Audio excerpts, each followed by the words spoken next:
Apa itu cache memory?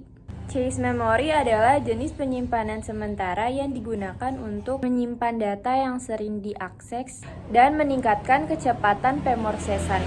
Dengan semakin kompleksnya aplikasi dan kebutuhan pengguna, pemahaman cache memory menjadi sangat penting bagi para profesional di bidang teknologi informasi. Cache memory berfungsi sebagai perantara antara CPU dan RAM. Ketika CPU mengakses data, ia akan terlebih dahulu memeriksa cache. Jika data tersebut ada di cache atau dapat dikatakan cached, maka CPU dapat mengaksesnya dengan cepat. Sebaliknya, jika data tersebut tidak ada di cache atau cache miss, maka CPU dapat mengambilnya di RAM yang memungkinkan akan memakan waktu lebih lama. Adapun keuntungan lainnya seperti meningkatkan kinerja sistem dan mengurangi beban pada memori utama. Selanjutnya di sini saya akan menjelaskan tentang karakteristik cache memory. Cache memory adalah lapisan memori berkecepatan tinggi yang lebih kecil dan lebih dekat ke unit pemrosesan sentral atau CPU dibandingkan dengan memori utama atau RAM. Tujuannya adalah untuk mempercepat akses data dengan menyimpan salinan data yang paling sering digunakan. Berikut adalah beberapa karakteristik utama cache memory. Yang pertama adalah kecepatan tinggi.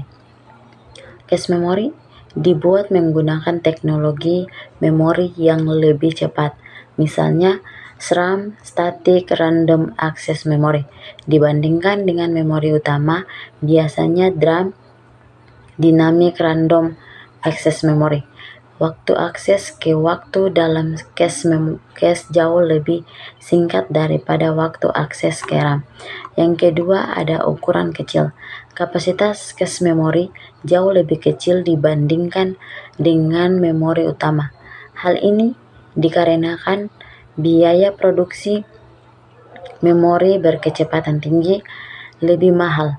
Ukuran cache biasanya diukur dalam kilobit atau KB atau megabyte atau MB, sedangkan RAM diukur dalam bentuk gigabyte atau GB. Kita masuk ke dalam poin yang ketiga, yaitu lokasi strategis. Cache memori terletak di antara CPU dan memori utama. Beberapa level cache bahkan terintegrasi langsung ke dalam chip CPU. Yang keempat yaitu hierarchy. Hierarchy cache terdiri dari beberapa level. Level ke-1, level ke-2, level ke-3, dan level ke-4. Karakteristik cache memory yang keempat yaitu hierarki cache.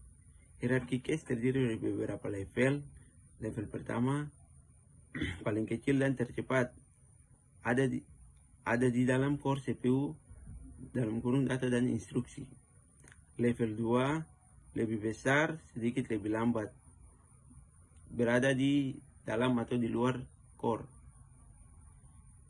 Level 3 lebih besar dan lebih lambat dari level 2. Biasanya digunakan bersama antar core. Level 4 hanya di sistem high end, paling besar dan lambat. Letaknya antar CPU. Yang keenam adalah kebijakan penggantian atau biasa disebut reversion policies. Kebijakan penggantian yaitu menentukan data mana yang akan diganti saat cache penuh. Pada umumnya ada 3 bagian. Yang pertama itu adalah LRU, yaitu ganti data yang paling lama tidak dipakai. Yang kedua itu adalah FIFO, yaitu ganti data yang paling pertama kali masuk. Sedangkan yang ketiga adalah random, yaitu ganti data secara acak. Perkenalkan, nama saya Rahmat Ritian dengan NIM 2024-51023. Di sini saya akan membawakan materi tentang karakteristik cache memory. Bagian 7, kebijakan penulisan, write policies. Ketika data dibuat dalam cache, kebijakan penulisan menemukan kapan dan bagaimana perubahan tersebut ditulis kembali ke memori utama. Beberapa kebijakan umum meliputi write rocks adalah setiap perubahan dalam cache langsung ditulis juga ke memori utama. Yang kedua, write back adalah perubahan hanya ditulis di memori utama ketika blok data tersebut akan dikeluarkan dari cache. Yang ketiga, blok dimodifikasi. Dan selanjutnya, blok yang dimodifikasi ditanya dengan dirty. Koherensi cache adalah mekanisme untuk menjaga konsistensi data antar cache dalam sistem multiprosesor.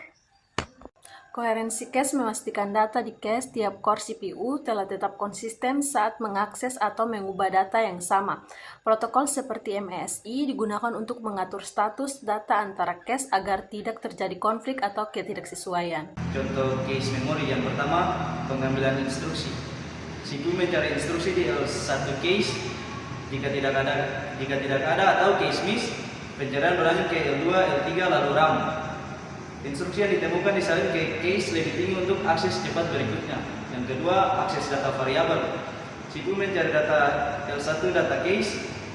Jika tidak ditemukan, pencarian berlanjut ke level case bawah hingga RAM.